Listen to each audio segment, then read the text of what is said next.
Good evening, and welcome back to SleepWise. Tonight, we begin with something small, just a few notes. Perhaps they come from a piano in another room, from a radio playing softly in the distance, or from a song you have not heard in years. At first, there is only sound. Then, before you can name what you are hearing, something inside you recognizes it. Your attention turns. A memory stirs. A rhythm begins to organize the passing seconds. You may feel the faint urge to tap a finger or suddenly remember a road, a face, a room, a version of yourself that seemed forgotten until this moment. And if these quiet journeys have become part of your evenings, you might follow SleepWise and share this story with someone who would enjoy drifting through music, memory, and the workings of the mind. Then, with nothing else to do, you can simply settle in and listen. Music is one of the most familiar things human beings make, and one of the strangest. A song is, physically, only vibration. Air moves. The eardrum moves with it. Tiny structures inside the ear translate that motion into electrical signals, and the brain begins assembling those signals into pitch, timing, melody, and meaning. But somewhere along that path, something extraordinary happens. A sequence of notes becomes anticipation. A rhythm becomes movement. A melody becomes sadness, relief, longing, or joy. A song may attach itself to a wedding, a funeral, a protest, a first love, or an entire generation.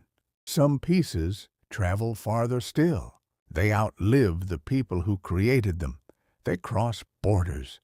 They are played in concert halls, bedrooms, cars, clubs, stadiums, and quiet kitchens. They become so familiar that only a few notes are needed for millions of minds to recognize what comes next. Tonight, we will follow 5 of them. We begin in Vienna with Ludwig van Beethoven and 4 notes that became among the most recognizable in Western music. Written by a man whose own access to the world of sound was slowly disappearing. Then we move to Frank Sinatra, and a song that became attached to the way people look back over a life. To Tupac Shakur, whose voice would continue speaking through the song Changes after his own life had ended. To Donna Summer, whose electronic pulse seemed to reveal a new future for rhythm. And finally, to Adele, where almost everything falls away except a voice, a piano, and the ache of remembering. 5 works separated by centuries, technologies, and styles. Yet everyone depends on the same organ quietly listening inside the skull. The brain does not simply receive music. It predicts it, moves with it, remembers through it, and sometimes gives it a place inside the story of a life. So tonight, we begin not with an orchestra or a recording studio, but with the instant before recognition. A few notes arrive, and somewhere in the darkness, the brain already knows there is more to come. Before the brain can recognize a melody, the world must first move. A piano string trembles. A violin bow pulls across a string. Air is pushed from a singer's lungs and shaped by the throat, tongue, and mouth. In each case, something begins to vibrate, disturbing the air around it in a repeating pattern of pressure. Those changes move outward as sound waves. They travel across a room, reach the outer ear, and are guided inward toward the eardrum, a thin membrane that begins to move in sympathy with the air outside. Behind it sit three tiny bones, among the smallest in the human body, the malleus, incus, and stapes.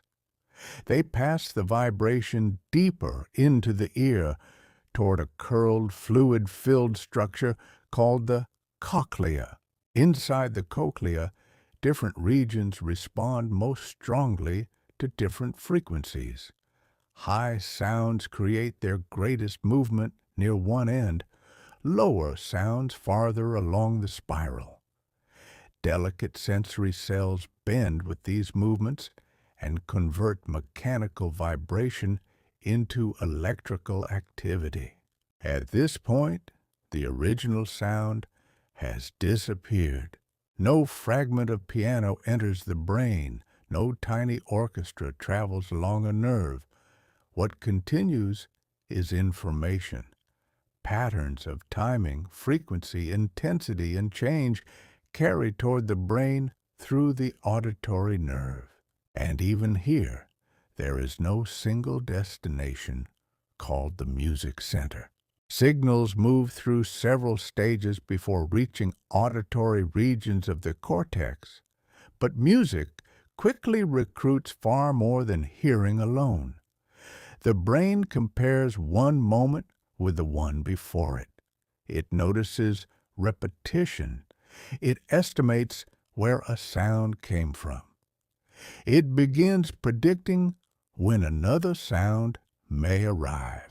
If a beat becomes regular, areas involved in movement start participating. If a melody resembles something heard before, memory systems begin searching. If the music becomes pleasurable, networks associated with reward and emotion join the conversation. This is one reason music feels so much larger than sound. A sequence of vibrations may become a feeling of expectation. A chord may create tension. A familiar melody may bring back a person.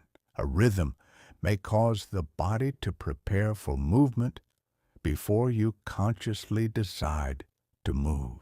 The brain is not simply receiving a finished song. It is helping to build the experience of that song moment by moment. And perhaps the clearest place to see this begins with one of the smallest musical ideas imaginable.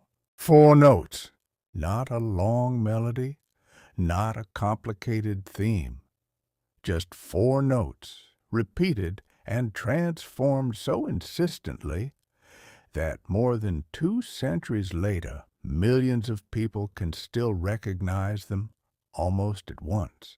To find them, we travel back to Vienna, to a composer who understood the power of expectation with extraordinary precision, even as the world of sound around him was beginning to fade. Vienna, in the early 19th century, was a city alive with music. Composers wrote for audiences who expected elegance, structure, surprise, and display. Into this world came Ludwig van Beethoven, already known for forceful playing and for music that seemed increasingly unwilling to remain inside older boundaries. Around the opening years of the new century, Beethoven began working on what would become his 5th Symphony. Its beginning is now almost impossible to separate from everything that came after it. 3 short notes followed by 1 longer note. Then the pattern returns. The musical material is astonishingly small. Yet Beethoven does not simply state it and move on. He turns it over, shifts it between instruments, changes its pitch, alters its direction, stretches it, compresses it, and allows fragments of it to appear again and again. For the brain, this is fertile ground. The moment a pattern repeats, prediction begins.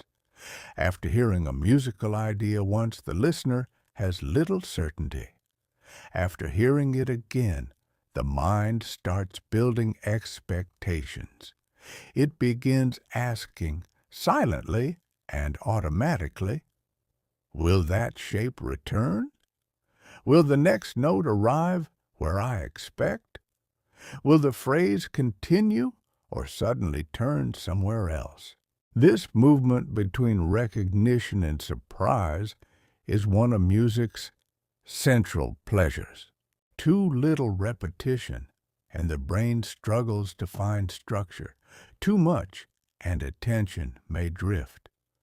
But when something familiar returns in a slightly altered form, the mind is rewarded for recognizing it while remaining curious about what has changed. Beethoven's four-note figure is unusually powerful because it is simple enough to remember almost immediately. You do not need musical training to hold it in mind. Once heard, it becomes a small internal object that can be followed as it passes through the orchestra. The brain begins to hear not only what is happening now, but what happened a few seconds earlier and what might happen next.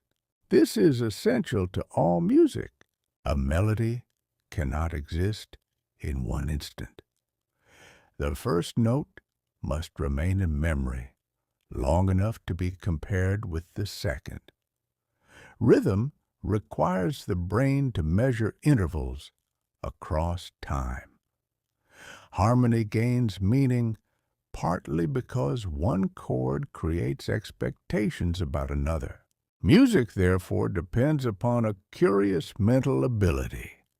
We are always listening slightly backward and slightly forward at once.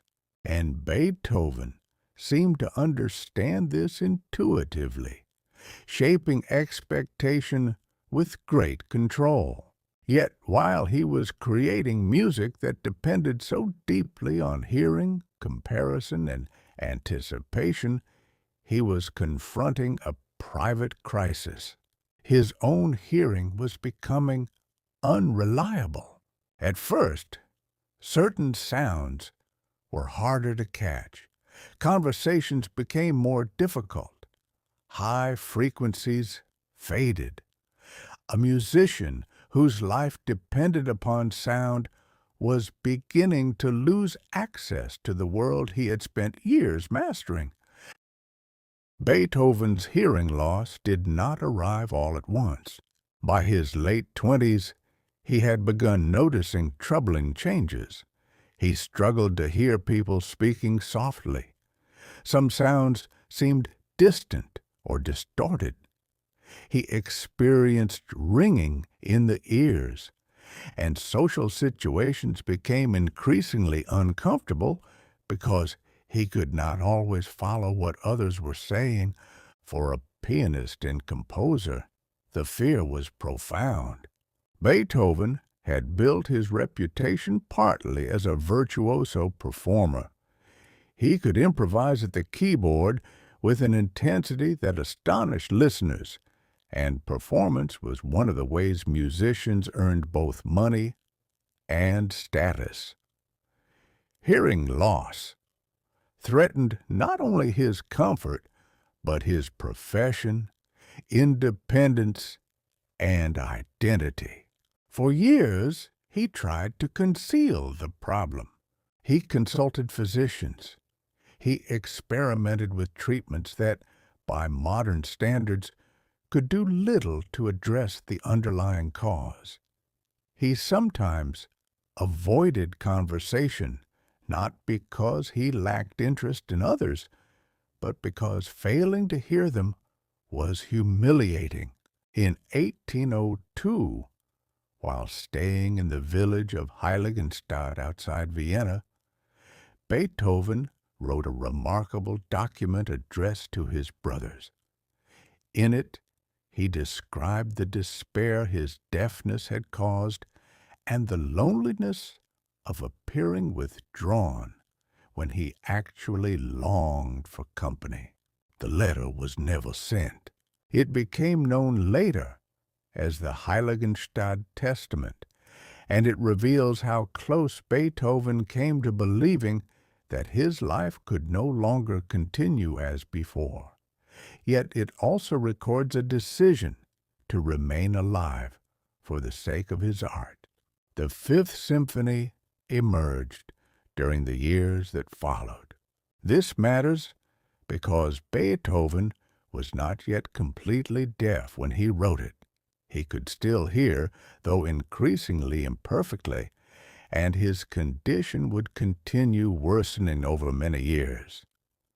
The familiar image of a totally deaf composer producing the Fifth in absolute silence is therefore misleading. The truth is more gradual and more interesting. As external hearing became less dependable, Beethoven relied increasingly upon musical knowledge accumulated over a lifetime. The remembered sounds of instruments, the physical logic of harmony, the relationships between notes, and the ability to imagine how musical structures would unfold. A trained musician does not need an orchestra physically present to know something about how an orchestra will sound. Composers routinely hear internally. They read notes on a page and anticipate their relationships. They can imagine a melody before it is played, compare alternative harmonies in the mind, and hold musical structures across time. For Beethoven, this ordinary musical ability became increasingly important. The outside world of sound was narrowing, but inside, music was not disappearing. And that distinction leads us toward one of the strangest abilities of the human brain. The ability to hear something that is not actually sounding at all. You can test this ability quietly without making any sound. Imagine a familiar melody. Perhaps it is a childhood song, a national anthem, or simply the opening of Beethoven's Fifth. No instrument is playing, no air is vibrating in the pattern of that tune. Yet many people can still experience something recognizably musical inside the mind. It is not identical to hearing an external sound, but some of the brain systems used when listening are also engaged when a person vividly imagines music. Memory supplies the pattern, expectation helps it continue, and the mind can sometimes manipulate what it hears internally, making a melody faster, slower, higher, or quieter without producing a physical note. For trained musicians, this can become highly refined. A composer, looking at notation, may be able to anticipate how several instruments will combine. Years of practice build associations between written symbols, physical gestures, and remembered sound. Music becomes not merely something heard from outside, but a structure represented internally. Beethoven had spent decades building precisely this kind of musical world. He understood how chords behaved, how tension could accumulate, how a theme might change when moved into another register, and how one instrument could answer another. As his hearing deteriorated, those internal models did not simply vanish. His later compositions became, if anything, more ambitious. By the time his Ninth Symphony was premiered in Vienna in 1824, Beethoven's deafness was profound. He could no longer reliably hear the performance unfolding around him. After the final movement, accounts describe Beethoven being turned toward the audience so that he could see applause he could not properly hear. It seems almost impossible. A composer cut off from much of the audible world had created an enormous work for orchestra, soloists, and chorus. Yet the science of the brain makes the mystery slightly less impossible. The brain is not a blank receiver waiting for sound to enter. It is a predictive organ shaped by experience. Years of listening and practice alter neural networks. Patterns become easier to recognize, movements more automatic, expectations more precise. Beethoven could not replace lost hearing by imagination alone, and deafness imposed severe limits on his life. But musical knowledge remained available in forms that did not depend entirely on a functioning ear in the present moment. This becomes our first lesson tonight. Music does not live only in the room where it is played.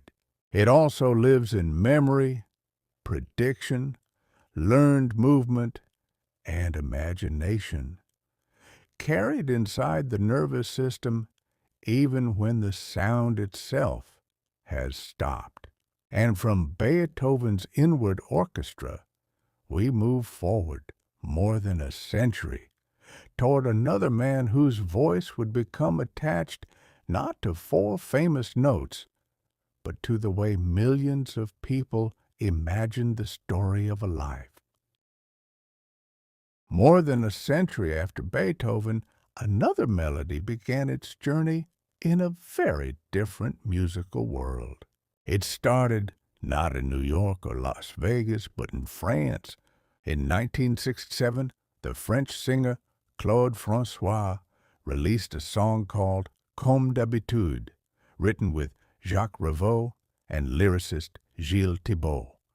Its title means roughly as usual, and its original story was one of emotional distance, a relationship continuing through familiar gestures, even as something inside it had already faded.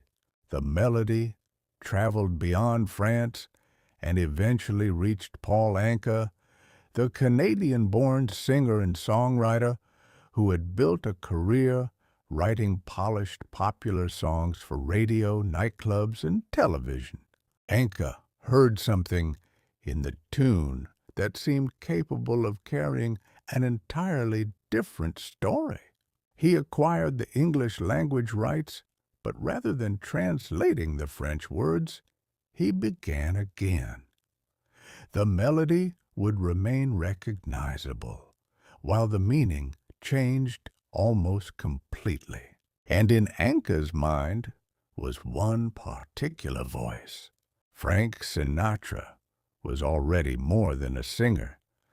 By the late 1960s, his voice had accompanied several generations through romance, nightlife, loneliness, confidence, and regret. He had been a young idol in the 1940s, a celebrated interpreter of American popular song in the decades that followed, and by 1968 he was 53 years old, still famous, but old enough for listeners to hear experience in the grain of his voice. Anka later recalled shaping the lyric around how he imagined Sinatra might speak: direct, proud, reflective, and unwilling to apologize for the life behind him. That decision transformed the song. The French version had looked at repetition inside a relationship. The English version became a backward glance over an entire life. A person approaching the final chapters and taking ownership of the choices that brought him there. The transformation tells us something important before we even hear Sinatra sing it. A melody does not carry one permanent meaning. The notes may remain largely unchanged while words, performers, memories, and circumstances alter what those notes become. The brain hears the structure, but it also hears everything surrounding it. The voice singing, the language being used, the listener's history, and the cultural associations gathered over time. The same sequence can therefore feel intimate in one setting and ceremonial in another.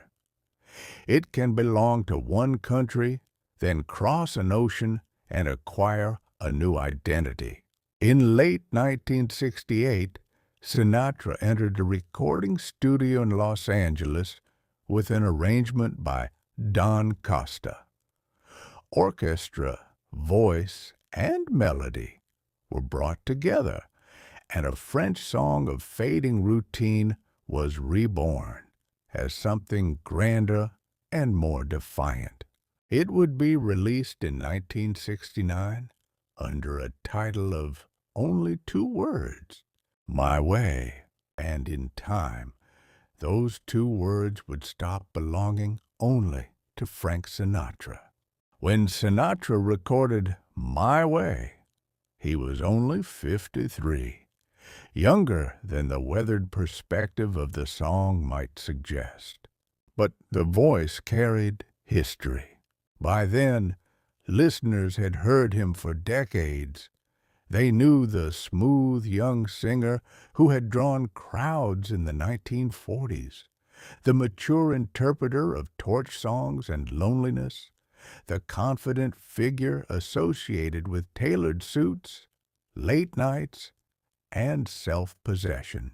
So, when this familiar voice seemed to look backward over a life, audiences could hear more than the words Paul Anka had written. They could hear the man behind it. This is how a song can begin to merge with a performer. The brain rarely receives a recording as pure sound detached from context. It brings expectations with it. A recognizable voice activates memories of earlier songs, films, places, people, and periods of life.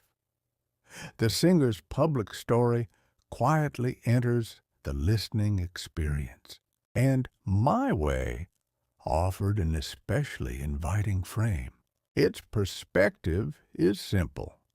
A life has contained mistakes, risks, victories, regrets, and difficult choices, but the person looking back accepts that the life was his own.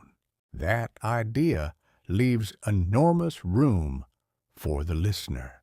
You do not need to have lived Sinatra's life to understand the emotional shape of looking backward. Instead, the brain can supply its own material, your successes, your embarrassments, the roads taken deliberately, and the ones entered almost by accident. Psychologists sometimes describe identity as partly narrative. Human beings do not remember their lives as perfect recordings. We select events, connect them, reinterpret them, and build stories about how the person we once were became the person we are now. Music can become woven into that process. A song heard repeatedly during an important period may become linked with the people, places, and emotions present at the time. Years later, hearing it again can reactivate pieces of that network. Sometimes the memory is specific. Sometimes there is only an atmosphere, a season, a room, the feeling of being younger. A song about looking back, therefore, has an unusual advantage. Each listener can quietly place a different life inside it. The recording itself does not change. The orchestra rises in the same places. Sinatra's voice follows the same path. The song lasts roughly the same number of minutes every time, but the person hearing it changes continuously. A 20-year-old may hear confidence. Someone approaching retirement may hear reflection. Someone grieving may hear farewell. Years later, the same listener may discover that the song seems to mean something it did not mean before. The notes have not acquired new information. It is because the brain has, as My Way traveled outward, millions of lives began attaching themselves to the same few minutes of music, until a private performance became something closer to a ritual. Over the decades, My Way escaped the circumstances of its creation. It was performed by other singers, translated and adapted, requested at celebrations and farewells, sung in karaoke rooms, played at retirements and funerals. People who had never lived anything resembling Frank Sinatra's life began using his recording to summarize something about their own. This is one of music's quiet transformations. A song can begin as someone else's story and become yours. The mechanism is partly repetition. The more often a piece accompanies an experience, the more opportunities the brain has to connect them. A couple repeatedly hears a song during the beginning of a relationship. A family associates another with long car journeys. A particular album plays through a difficult year. A parent hums the same melody around the house. Nothing announces that a memory is being formed. Years simply pass. Then one day, the first few notes return, and with them comes something that had seemed inaccessible. The color of an old room, the shape of a road at dusk, a person's laugh, perhaps even the physical sensation of being younger. Researchers call these autobiographical memories because they concern the remembered events and experiences of one's own life. Music can act as a retrieval cue, especially when it was present during meaningful periods. But the retrieved memory is not a perfect recording taken from storage. Memory is reconstructive. Each act of remembering is assembled from surviving details, emotion, later knowledge, and the present point of view. This helps explain why an old song can remain unchanged while its meaning evolves. My Way is unusually suited to this process because it invites life review. By the time someone chooses it for a retirement or farewell, the song may no longer evoke Sinatra at all. It may evoke a father who always played it, a grandfather who sang it badly, a colleague leaving after 30 years, or a private belief about how to meet the end of a chapter. At that point, the recording has acquired a second existence.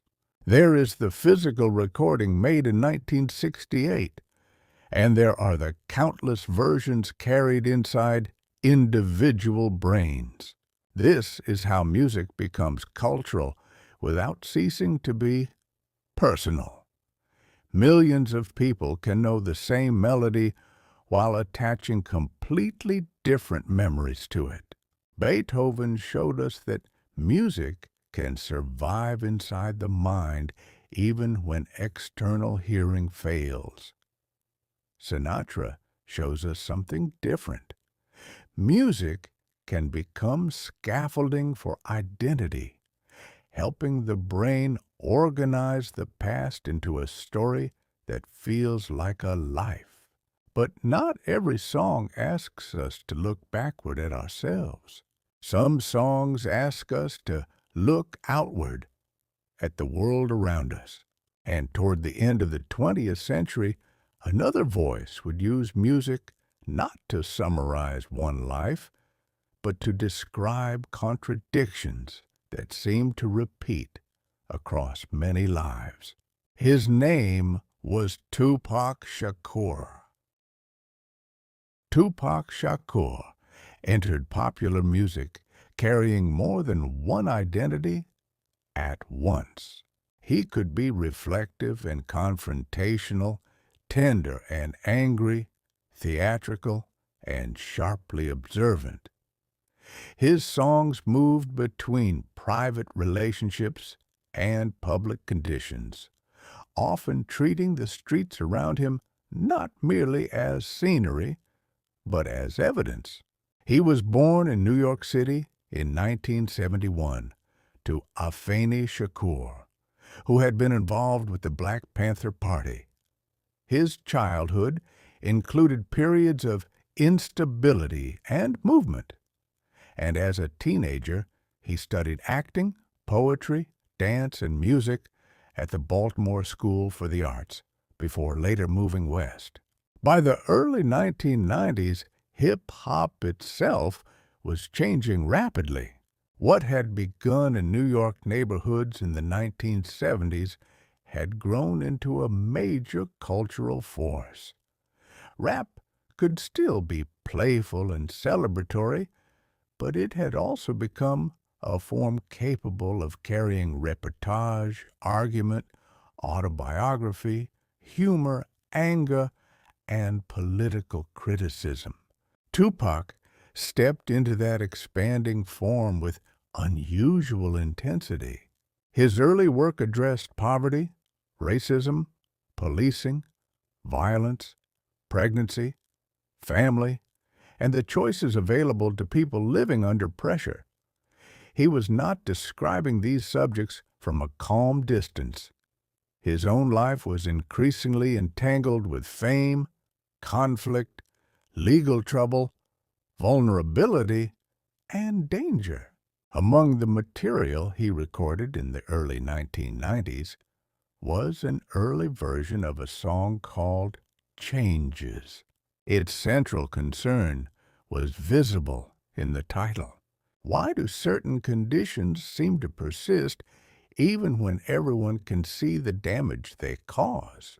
The verses moved through racial inequality, police violence, drugs, poverty, and cycles of retaliation. Yet the song did not present the world as simple. Tupac could call for change while acknowledging how difficult change becomes when fear, scarcity, anger, and mistrust reinforce one another. The recording might have remained one piece among the large amount of music he created. But Tupac's life ended abruptly. In September 1996, after attending a boxing match in Las Vegas, he was shot while riding in a car. He died several days later at the age of 25. And then something unusual happened. The voice stopped creating new moments, but the recorded voice did not stop traveling. Tupac had left behind a substantial archive of material, and posthumous releases would continue appearing for years. In 1998, a reworked version of Changes was included on his Greatest Hits collection and later became one of his most widely recognized songs. By then, listeners were hearing every observation through a new layer of meaning. The person speaking was gone. The concerns he described were not. And beneath his voice was another memory entirely, a piano pattern that many listeners had already encountered more than a decade earlier. The piano at the center of changes did not begin with Tupac. In 1986, Bruce Hornsby and the Range released The Way It Is, a song built around Hornsby's bright piano and observations about inequality, poverty, and the way society can treat unfair conditions as permanent. More than a decade later, that musical foundation reappeared beneath Tupac's voice. This became one of hip-hop's defining creative practices, taking an existing recording, sound, rhythm, or musical idea and placing it inside a new work. Sampling may preserve a recognizable piece of the original, chop it into fragments, alter its speed, repeat it, or place it into a context its creators could never have imagined. For the brain, the effect can be fascinating. When a familiar pattern returns, recognition may arrive before conscious identification. The listener senses something is known. Memory systems begin matching the sound with stored patterns, searching for where it was heard before. But recognition is only the beginning. Context changes meaning. The same piano progression that accompanied Bruce Hornsby now sits beneath Tupac's cadence, vocabulary, biography, and historical moment. The older association is not necessarily erased. Instead, a second association can be built beside it. Memory is not a filing cabinet in which every sound receives only one label. A melody can participate in many networks at once. It can evoke the original song, the later song, the first place you heard either one, and the people connected with those moments. Different memories overlap around the same musical structure. Sampling makes that ordinary property of memory audible. A new generation literally hears part of the past while creating something that belongs to the present. And in Changes, the relationship is especially fitting. Both songs examine social conditions that appear stubbornly resistant to improvement, yet they speak from different genres, decades, and experiences. Familiarity softens the border between them. For a listener who knew Hornsby's recording first, Tupac can make an old piano suddenly carry new urgency. For a listener who encountered Tupac first, discovering the earlier song years later can create the reverse sensation, as though the present has opened a hidden door into its own ancestry. This is how musical influence often works. Nothing begins entirely from nothing. Beethoven inherited forms and transformed them. Sinatra sang a French melody given new words. Hip-hop made the act of inheritance visible, turning fragments of recorded history into raw material for new expression. And Changes adds one further layer. By the time the world embraced the finished recording, Tupac himself had become part of the past. The sample was remembering one song. The listeners were remembering a man. And the recording was about to show how music can turn both into collective memory.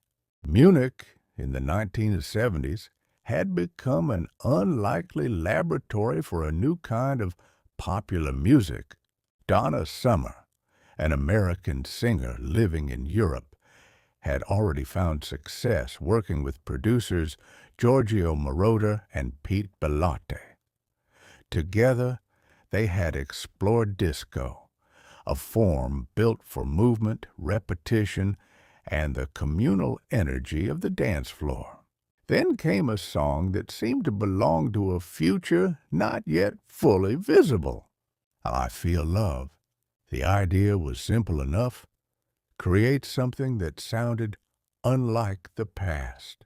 Much popular dance music still depended on familiar ingredients: drums, bass guitar, strings, horns, and the slight human irregularities that appear whenever musicians play together. Moroder began replacing much of that rhythmic foundation with synthesizers and electronically generated patterns. The result felt different.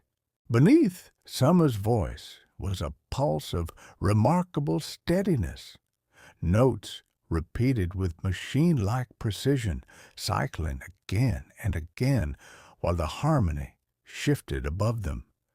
Instead of sounding cold, the repetition created motion. The pattern seemed to move forward continuously, as though the song had discovered a small engine and allowed it to run. In 1977, this could feel startling. Electronic instruments were not new, but here they were not merely decorating the arrangement. They were forming much of its rhythmic body. The track would later be recognized as enormously influential in electronic dance music, synth pop, house, techno, and other forms that came after it. Musicians and producers heard in its repeating sequence a glimpse of how machines could create new relationships with rhythm. And yet, the most important part of that relationship was not inside the machine. It was inside the listener.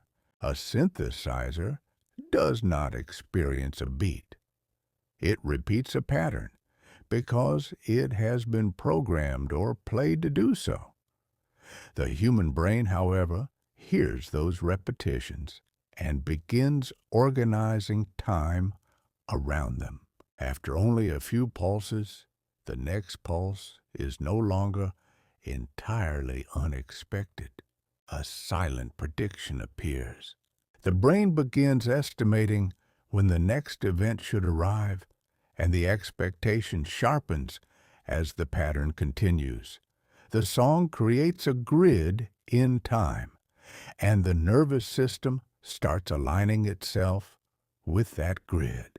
This is why a perfectly regular electronic pulse can feel strangely physical. You do not need to understand synthesizers.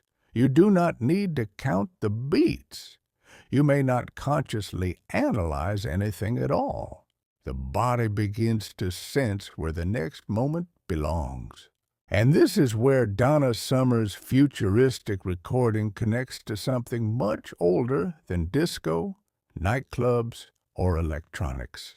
Long before machines could produce a perfect beat, human beings were already gathering around repetition, clapping, drumming, walking, rowing, dancing, and singing together. The technology had changed. The ancient nervous system listening to it had not. By the time Changes reached a wide audience in 1998, Tupac Shakur had been dead for more than 2 years. That fact altered the experience of listening. A living singer can return to a song, perform it differently, explain it, reject it, or move beyond it. A recorded voice cannot do those things. It remains fixed in the moment it was captured, even while the world around it continues changing. This is one of the strangest qualities of recorded music. For most of human history, sound vanished almost as soon as it was made. A voice existed only while someone was speaking or singing. A drumbeat disappeared into the air. A performance survived only in memory, notation, or the stories of people who had been present. Recording changed that relationship with time. A voice could now be separated from the body that produced it. Someone could sing in one year and be heard decades later. Breath, timing, emphasis, and tone could cross into a future the singer would never see. With Tupac, that permanence became inseparable from the meaning of changes. The song speaks about recurring problems, inequality, racism, violence, poverty, distrust, and the feeling that society moves forward while somehow circling back toward the same wounds.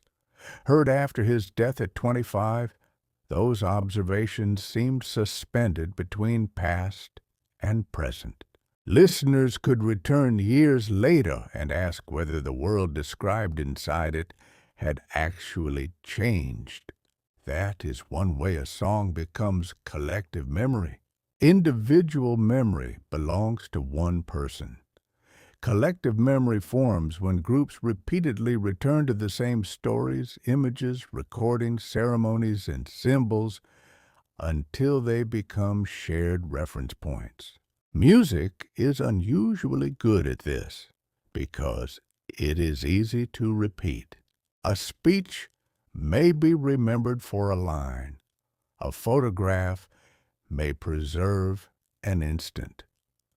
But a song can be replayed thousands of times, sung by people who were never present when it was created, and passed between generations who attach new experiences to the same sound. Eventually, a recording can represent more than the circumstances of its creation. For some listeners, Changes is tied directly to Tupac. For others, it belongs to adolescence, a particular city, an older sibling, a car stereo, or the first time they began noticing the inequalities described within it.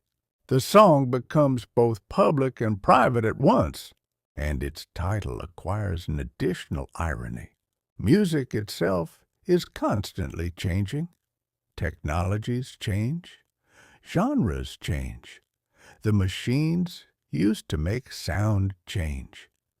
Yet the brain continues searching for patterns in much the same way, finding repetition, anticipating what comes next, and attaching emotion to what it recognizes. So we leave Tupac's recorded voice behind and travel backward slightly to 1977, to a studio in Munich where another artist was about to make repetition itself feel futuristic. Her name was Donna Summer.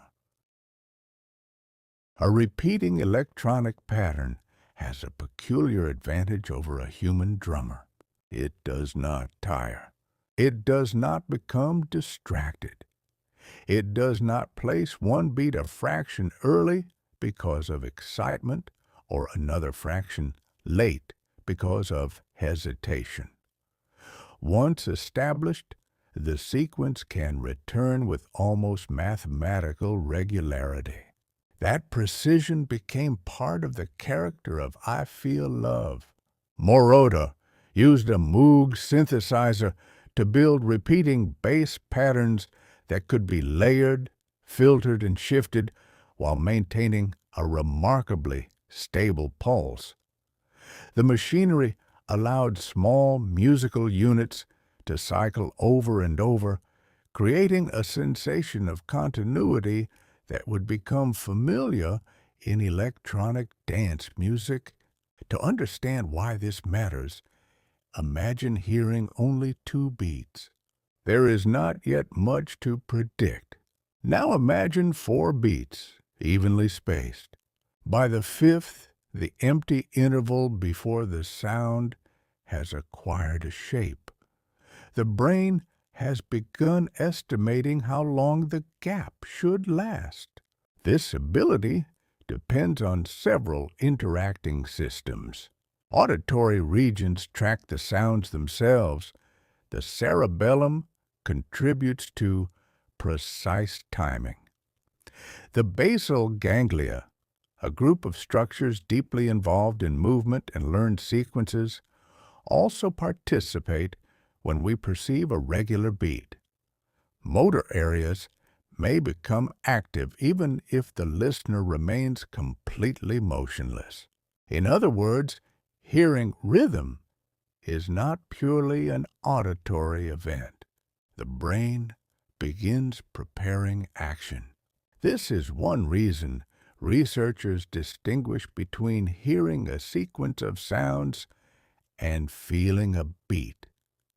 A beat is partly constructed by the listener. It may continue mentally through moments when no drum or note is actually present. You can experience this when a song suddenly pauses. If the rhythm has been strong enough, part of you knows where the missing beat should have landed. The silence has timing. Electronic music makes this process especially easy to notice because repetition can be so exact. Once the pulse is established, changes above it become more meaningful. A new sound enters, a filter opens, a harmony shifts. The bass briefly disappears and then returns. Each change matters partly because the underlying pattern has taught the brain what normal sounds like. Prediction creates the possibility of surprise, and surprise, when it arrives at the right moment, can be pleasurable. This balance between sameness and difference is central to almost every form of music. Repetition makes a structure learnable. Variation prevents it from becoming inert. I Feel Love reduced this principle to something almost elemental. Pulse, repetition, gradual change, and a human voice floating above the machinery. The track sounds technological, but the response it produces is deeply biological. Because once the brain has learned where the beat belongs, the next step is almost inevitable. The body begins to answer. Sometimes the answer is so small that no one else would notice.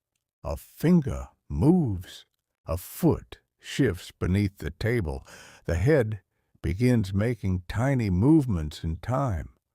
A shoulder lifts on the beat and falls between it.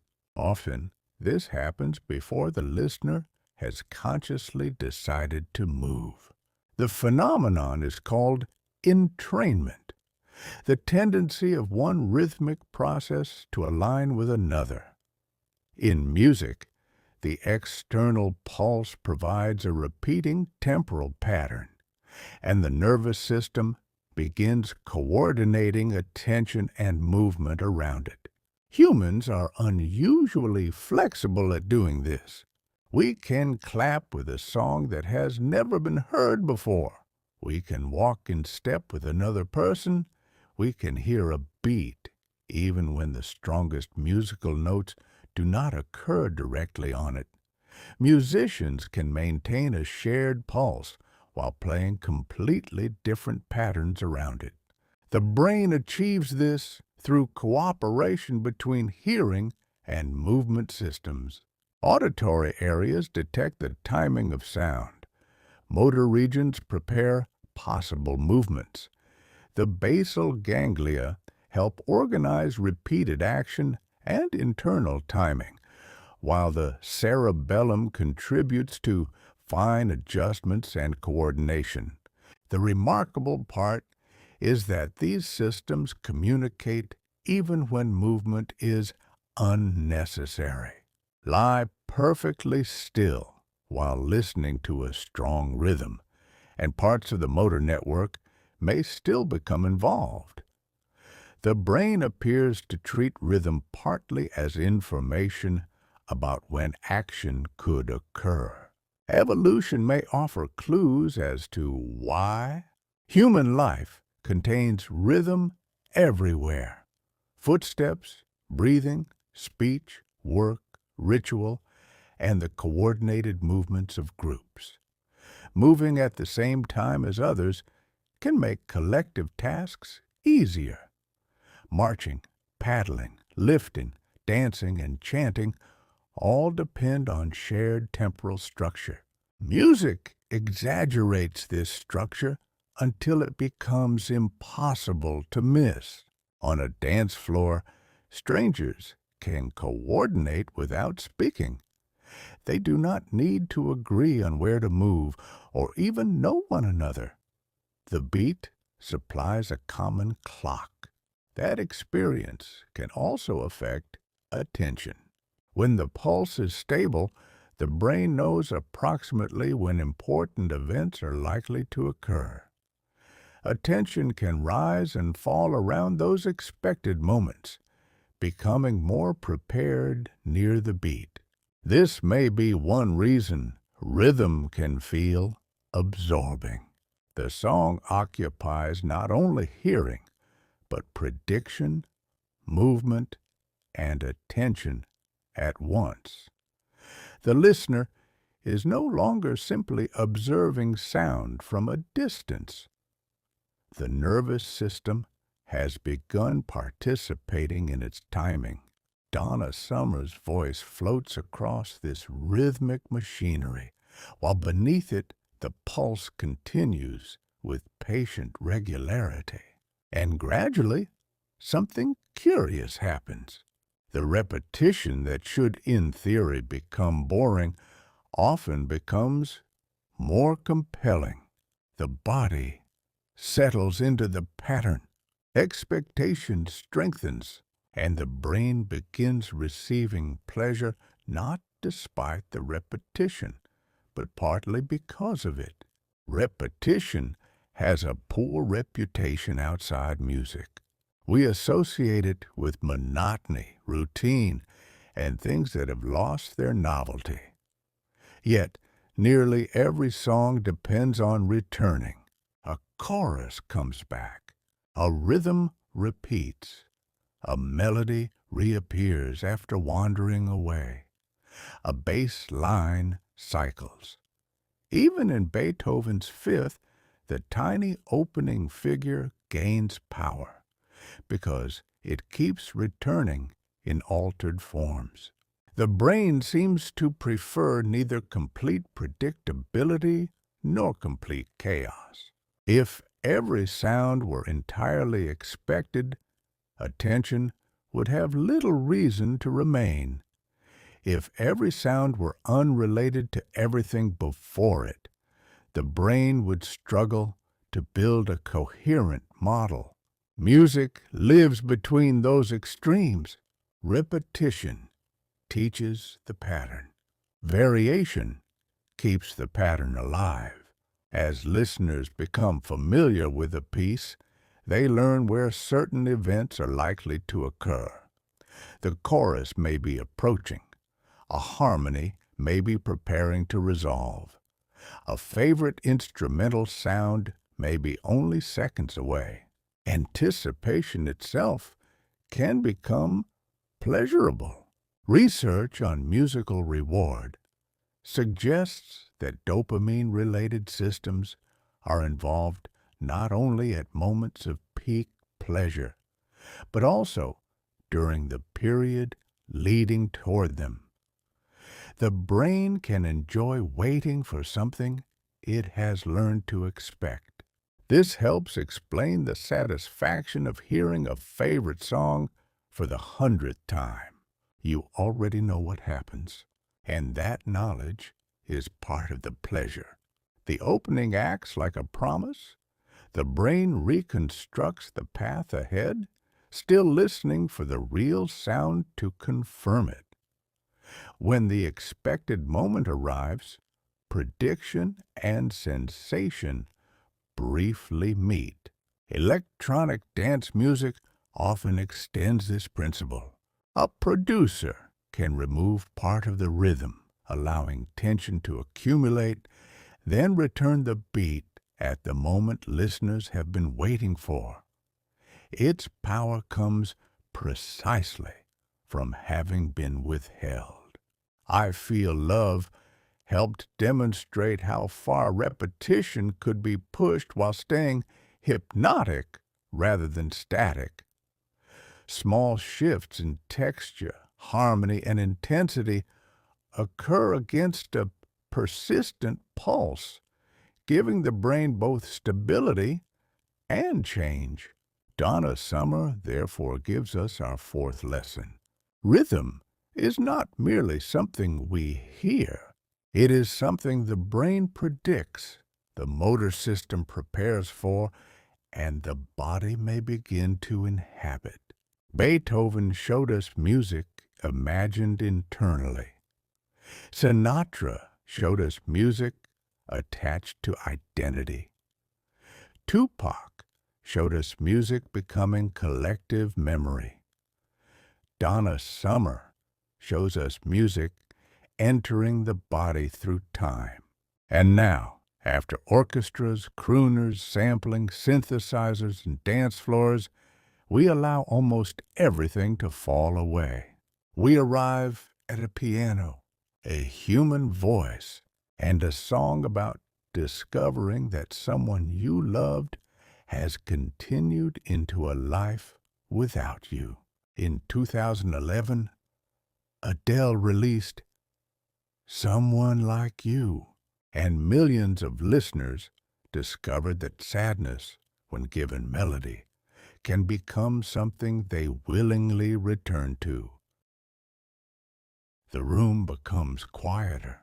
After the pulse of I Feel Love, after the machinery, repetition, and movement, there is suddenly very little left to hide behind. A piano begins. The notes are slow and exposed with space between them. Then a voice enters. Adele recorded Someone Like You for her album 21, released in 2011. She wrote the song with the American songwriter and producer Dan Wilson, and the finished recording remained strikingly spare. Adele's voice in the foreground, Wilson at the piano, and almost nothing else competing for attention. That simplicity mattered. Dense production can surround a singer with rhythm, texture, harmony, and effects. Here, the arrangement leaves enormous amounts of empty space. Small changes in Adele's voice become easy to notice. A breath taken before a phrase, a slight roughness, the way a note swells and then falls away. The subject is equally simple and equally difficult. Someone once loved has moved on. There is no villain to defeat, no dramatic reversal waiting around the corner. The song accepts that another person has continued into a different future, while the singer remains connected to what once existed between them.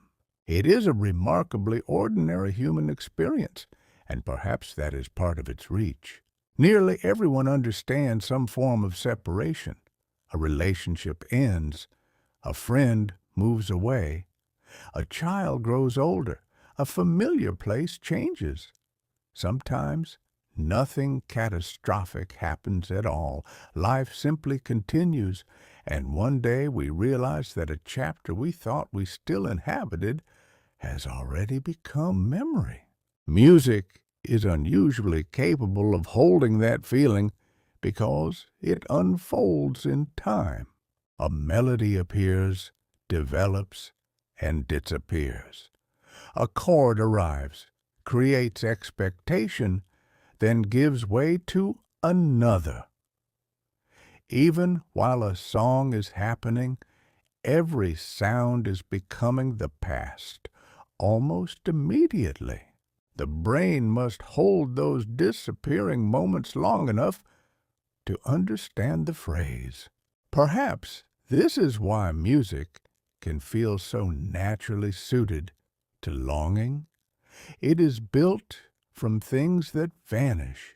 Someone like you became one of Adele's defining recordings, but its emotional power did not depend on elaborate musical complexity. It depended on recognition. The song leaves enough space for the listener to enter it, carrying their own history into the silence between the notes. The listener hears a pattern of loss and supplies details of their own. A name, a city, a room, a version of the future that never happened. And once personal memory enters the song, the piano is no longer merely accompanying Adele. It is accompanying the listener as well. That brings us toward one of music's strangest contradictions. Why human beings willingly return to songs that make them sad. Sadness is normally something we try to reduce. If an experience causes pain, the simple expectation might be that we avoid it. Yet people repeatedly choose music that produces longing, melancholy, or even tears. They save those songs. They return to them late at night. They sometimes describe the experience not merely as painful, but as beautiful. The paradox softens when we notice that musical sadness is not identical to ordinary sadness. A difficult event in life may demand action. Something has been lost, threatened, or left unresolved. The body may become tense, attention may narrow, and thoughts may circle around what should happen next. A song provides a different container. The emotion is real, but the situation is safe. Nothing in the room necessarily requires solving. The listener can approach the feeling while remaining physically removed from the event that originally caused it. At the same time, the music itself is structured. The brain can follow the chord progression. It can predict the return of a phrase. It knows, especially after repeated listening, approximately where the emotional peaks will occur and when the song will end. Sadness is therefore placed inside an ordered sequence. Researchers studying emotional responses to music have suggested several reasons that melancholy music can be pleasurable. It may encourage reflection, tenderness, or empathy. It may allow someone to revisit difficult memories at a manageable distance. And when a song expresses an emotion with unusual precision, the listener may experience a quiet sense of recognition. Someone else has given shape to something I have felt. The body also responds to the performance itself. A human voice carries information beyond words. Changes in pitch, volume, timing, and tone can resemble features of emotional speech. A voice that strains slightly, softens, or lingers on a note communicates feeling before the listener has consciously interpreted every lyric.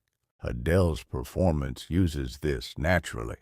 The verses remain comparatively restrained, then the voice expands as the song approaches its larger emotional moments. The piano continues underneath, regular enough to provide stability, while the vocal line becomes more intense. The listener is therefore held between two things. The music offers predictability.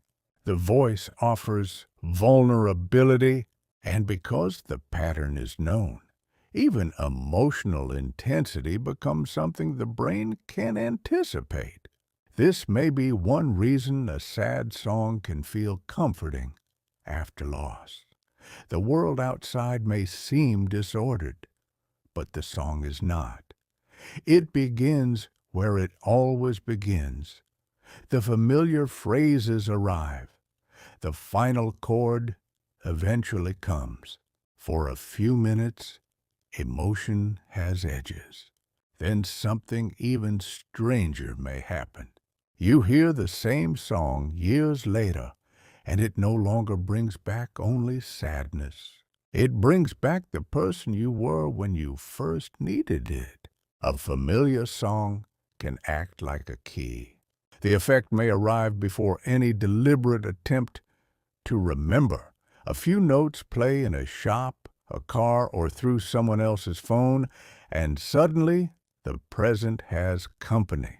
An old room appears, a road you have not traveled for years, the smell of a particular season, someone sitting beside you who is no longer part of your everyday life. These experiences are examples of autobiographical memory, memories connected to events and periods in one's own life. Music can become a powerful retrieval cue because it is rarely experienced in isolation. We hear songs while doing other things. The brain stores elements of the surrounding situation alongside the sound. People, places, emotion, movement, even the general state of mind we occupied at the time. Repeated listening strengthens those associations. A song played every morning during one summer may become linked with that summer. A record heard repeatedly during a relationship may become linked with the relationship. A parent's favorite song can gradually become inseparable from the parent. Later, the music provides part of the original pattern again. Memory is not a perfect recording of the past. It is reconstructive, rebuilt from surviving traces, present emotion, and later experience. That is why the same song can evoke different memories at different ages. Yet, the speed of the effect can feel astonishing. The first piano figure of Someone Like You may be enough for one listener to remember a breakup. Another may remember hearing Adele on television. Someone else may associate it with a friend who played the album constantly. Adele cannot know any of those memories. The recording contains none of those rooms or faces. They were supplied by the listeners. This is where all 5 of tonight's works begin to overlap. Beethoven showed that a deeply learned musical pattern can continue inside the mind even when external hearing is severely diminished. Sinatra showed how a song can become attached to life review and personal identity. Tupac showed how recordings can carry a voice beyond the lifetime that produced it. Donna Summer showed brain and body aligning with a pulse. And Adele shows how a melody can become a doorway into intimate memory.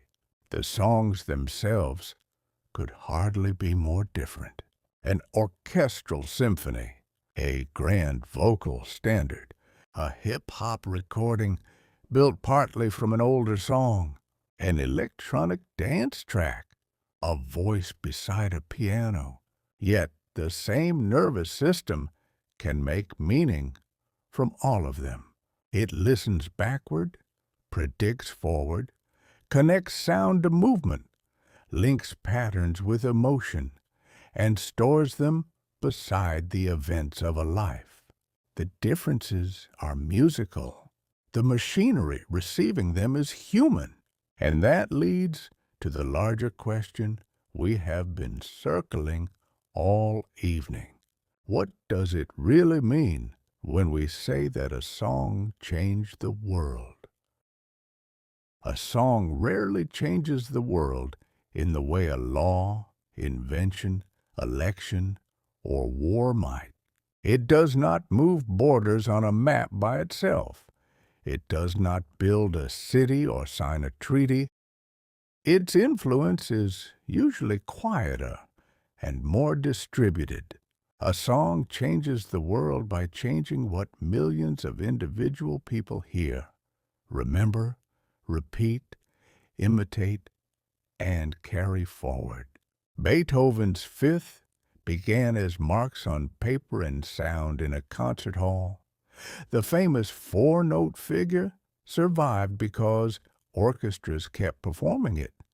Publishers distributed it, recordings preserved it, films and broadcasts reused it, and generation after generation learned its shape.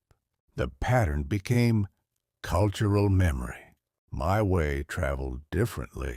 A French melody was given New English words, then attached itself to Sinatra's voice, then escaped even him. It entered ceremonies and farewells until people who had never met Sinatra used the song to summarize their own lives. Changes traveled through recording technology and sampling. Part of one song was carried into another, while Tupac's voice continued reaching listeners after his death. The recording became both an artistic work and a reference point for conversations about race, poverty, violence, and stalled progress. I Feel Love altered expectations about what dance music could sound like. Producers heard its synthetic pulse and built upon the idea, contributing to electronic styles that later filled clubs, festivals, headphones, and entire musical cultures. And Someone Like You demonstrated something almost opposite. The world could still stop for a voice and a piano. A song did not need a new machine or an unfamiliar genre to spread globally. A direct emotional performance could still move across languages because the underlying experience of attachment and loss required little translation. None of these works acted alone. They depended on radio, concert halls, records, television clubs, digital files, streaming platforms, and the endless human habit of playing favorite music for other people. But technology only moves the signal. The final destination is always a nervous system. That is where influence becomes real. A child hears Beethoven and later studies composition. A grieving family chooses Sinatra. A teenager hears Tupac and recognizes a social reality in words. A producer hears Donna Summer and imagines a different future for sound. Someone newly heartbroken hears Adele and discovers that an unfamiliar singer has somehow described a familiar feeling. Culture grows from these small acts of recognition, repeated across years and generations. One brain changes slightly, then another, then millions. And eventually we look backward and say that a song changed the world. Perhaps by now there is music somewhere in your own mind. Not necessarily one of the pieces we followed tonight. Perhaps it is something far less famous. A song your parents played when you were small. Something heard through headphones on a long journey. A melody from a wedding. A tune connected to someone whose voice you can still remember, even if you have not heard it in years. The songs that matter most to a life do not need to matter to history. A forgotten recording can carry an entire childhood. A simple melody can remain attached to one person because it was playing during one ordinary afternoon that later became precious. The brain does not care whether a recording sold millions of copies before allowing it to become important. Meaning grows through repetition, emotion, attention, and association. A private song can become as powerful as a famous one. Tonight, however, 5 well-known works allowed us to see 5 different capacities hidden inside the act of listening. Beethoven gave us prediction and musical imagination, the ability to hold patterns internally and continue hearing with the mind. Sinatra gave us identity, the way a song can become attached to the story we tell about where we have been. Tupac gave us collective memory, a recorded voice carried beyond its own time, allowing listeners to return to the same questions years later. Donna Summer gave us rhythm, the quiet communication between auditory and motor systems that can turn sound into movement. And Adele gave us emotional memory, the ability of a few familiar notes to reopen a room that exists now only in recollection. None of this requires us to believe that music possesses magic. The mechanisms are physical.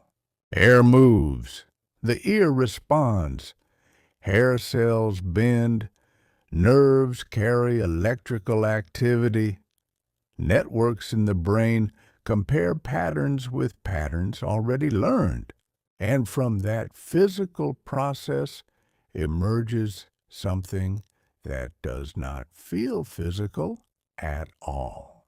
A pattern becomes a memory.